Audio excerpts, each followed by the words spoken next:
Hello guys, 8 നിലയിൽ പൊട്ടിപ്പോയ ഒരു butter കേക്കിന്റെ സ്റ്റോറിയുമായിട്ടാണ് ഞാൻ ഇന്ന് വന്നിരിക്കുന്നത്. ഇതിനായിട്ട് വേണ്ട സാധനങ്ങൾ ബട്ടർ, മൈദ, എഗ്, പഞ്ചസാര, ബേക്കിംഗ് പൗഡർ, വാനില എസൻസ്. ഒരു മിക്സിയുടെ ജാറിലേക്ക് 3 എഗ് പൊട്ടിച്ച് വെച്ച് ഗ്ലാസ് പഞ്ചസാരയായിട്ട് ഒന്ന് ബ്ലെൻഡ്. എന്റെ കയ്യിൽ ഇലക്ട്രിക് ബീറ്റർ ഇല്ലാത്തതുകൊണ്ടാണ് ഞാൻ മിക്സിക്കകത്തിട്ട് ബ്ലെൻഡ് ചെയ്യുന്നത്. കുറച്ച് നേരം അതൊന്ന് ബ്ലെൻഡ് കഴിഞ്ഞിട്ട് അതിലേക്ക് ഒരു സ്പൂൺ വാനില എസൻസ് ചേർത്ത് ഒന്നുകൂടി ബ്ലെൻഡ്. എന്നിട്ട് ഒരു ഗ്ലാസ് ബൗൾ എടുത്തിട്ട് അതിലേക്ക് ഡ്രൈ ഇൻഗ്രീഡിയൻസ് ആയിട്ടുള്ള മൈദയും ബേക്കിംഗ് പൗഡറും കൂടി മിക്സ് ചെയ്ത് കുറച്ചായിട്ട് അരിച്ച് ചേർക്കണം.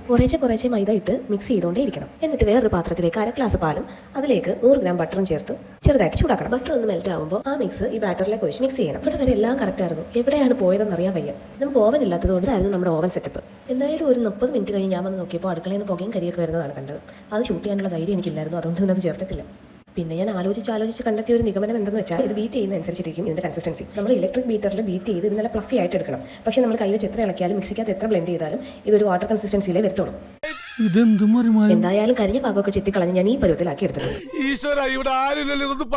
ഒരു കാര്യം പറയാലോ, ലുക്ക് ഇല്ലെങ്കിലും ടേസ്റ്റ് ഉണ്ട്. എന്തായാലും വാവയ്ക്ക് ഇഷ്ടം കഴിച്ചിട്ട് പറഞ്ഞത് കേക്കായിട്ട് തോന്നില്ലെങ്കിലും ഏതോ ഒരു പലഹാരം തിന്നുന്നത് കിടക്കുണ്ടെന്ന്.